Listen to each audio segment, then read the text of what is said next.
Hello everybody and welcome. In this video I'm going to show you all controls and gestures for your speaker SONOS MOVE 2.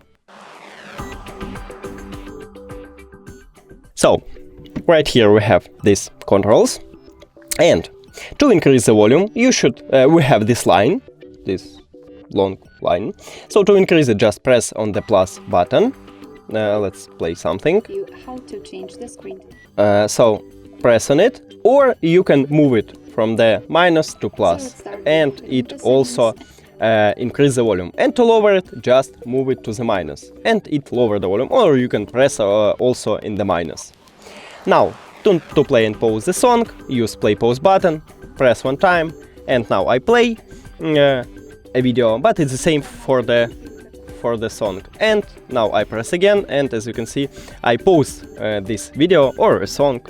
Now to play next track or next video, use this button, click on it.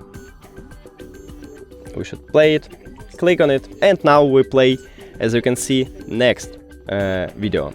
And to play previous one, just press on another button, right here. And as you can see, we're returning to the previous video.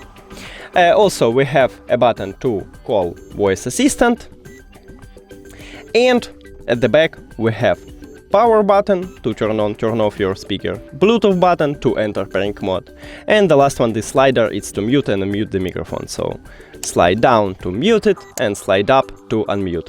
That's it. Thank you for watching this video. If you found it helpful, please consider subscribing to the channel and leave the like on the video. It's really important to us. See you later.